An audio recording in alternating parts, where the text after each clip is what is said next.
The 2026 Formula One season hasn't even started yet, and the paddock is already ablaze with the biggest technical controversy of the new era.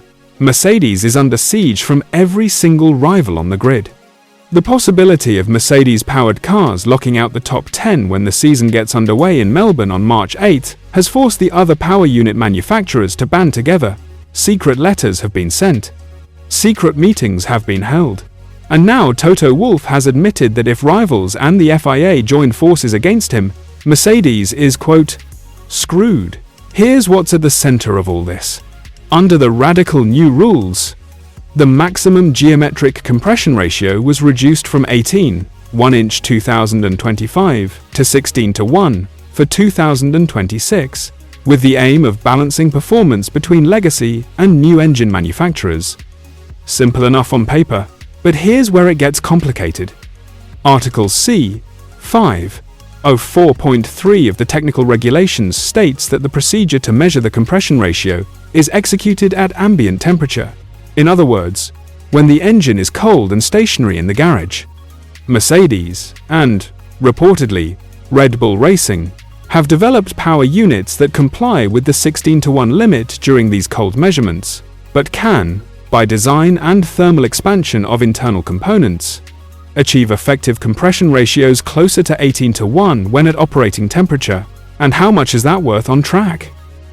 Those teams which run Mercedes power units could gain up to 15 to 20 horsepower and an extra 3 to 4 tenths per lap. Over a 5-7 lap race in Melbourne, that's a potentially season-defining advantage locked in before the first green light even flashes. Ferrari, Audi, and Honda were the first to raise their concerns about Mercedes' engine to the FIA. Audi, Ferrari, and Honda jointly sent a letter to the FIA to ask for clarification. But after an initial meeting of technical experts on January 22nd, the federation did not immediately appear to be planning any intervention. Then Red Bull switched sides. Unlike Mercedes, which allegedly can't run their power unit at the 16:1 compression ratio, Red Bull can, meaning it wouldn't be affected by any changes to the compression ratio.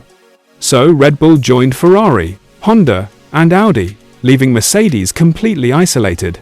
Toto Wolff has been fighting back hard.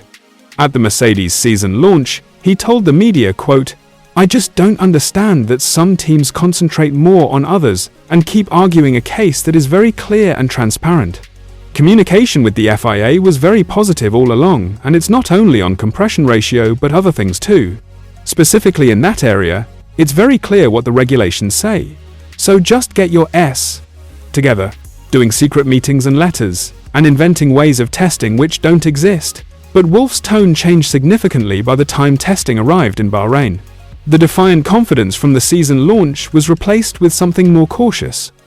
He told media, quote, "I think that the lobbying from the other engine manufacturers has massively ramped up over the last few months. Secret meetings, secret letters to the FIA.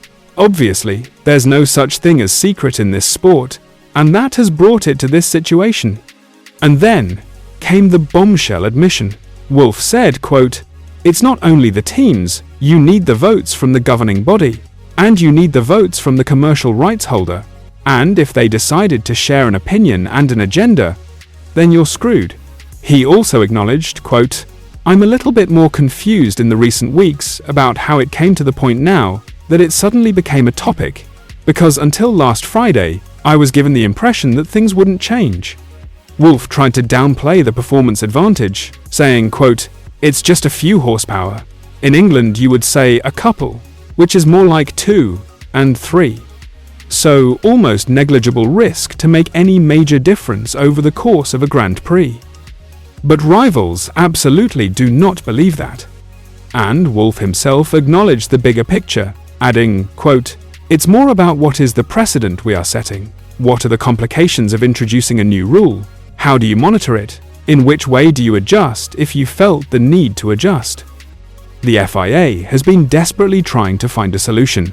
FIA single-seater director Nicolas Tombazis said, quote, "Of course, as these engineers are very clever and always pushing for an advantage, some have found ways to potentially increase it when the engine is running hot, and that is the discussion we're having now.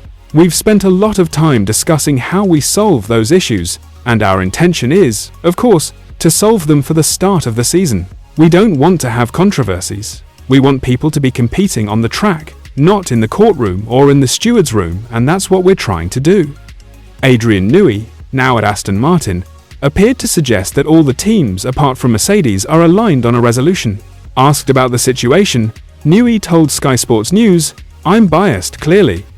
I think everybody is aligned bar one manufacturer, so where that will end up, well, I guess find out in Melbourne." According to reports, the FIA has privately told Mercedes that their engine is legal after secret compression rate checks in hot conditions. But that hasn't stopped rivals from pushing for a vote to change the measurement procedure before the season starts. At the final Power Unit Advisory Committee meeting ahead of the homologation date, the 4 other power unit manufacturers are set to propose a test mechanism for measuring compression ratios while running hot. Here's the nuclear option nobody wants to talk about. Of the 5 power unit manufacturers, the FIA and F1, a supermajority would pass if 4 manufacturers, the FIA and F1, are all in agreement on any proposed solution that involves a rule change. 4 manufacturers are already aligned against Mercedes. That means everything hinges on whether the FIA and Formula One's commercial rights holder side with the majority. And if they do, Wolff already admitted what happens next. But changing the rules this late creates its own massive problem. The 2026 engines will be homologated on March 1st, leaving little to no time for any adjustments if required, especially given engine-related changes typically require a long lead time.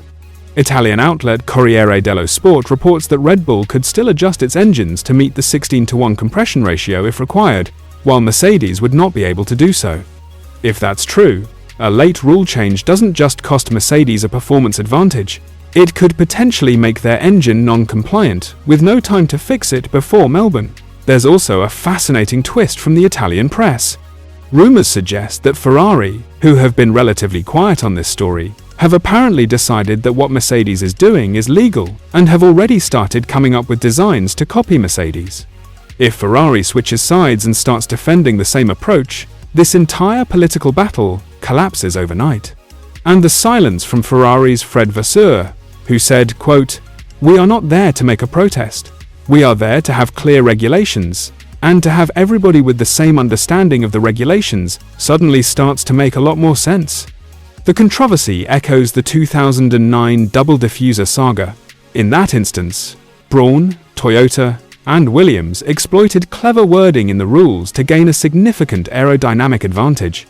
Despite protests from rivals, the FIA deemed the designs legal, and Braun went on to win both championships. History could be repeating itself. So where does this leave us heading into Melbourne? Mercedes' engine is currently legal.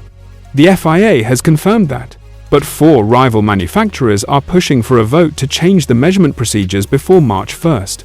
If the FIA and FOM side with them, Mercedes faces an engine crisis before the season even begins. If they don't, Mercedes and their 4 customer teams could start the 2026 season with an advantage that takes rivals months to close. Either way, one thing is absolutely certain. The Australian Grand Prix on March 8th is going to be one of the most explosive race weekends in Formula One history. What do you think? Is Mercedes cheating or just being smarter than everyone else? Should the FIA change the rules this late? Drop your thoughts in the comments. And if you enjoyed this breakdown, smash that like button and subscribe for more F1 news. I'll catch you in the next one.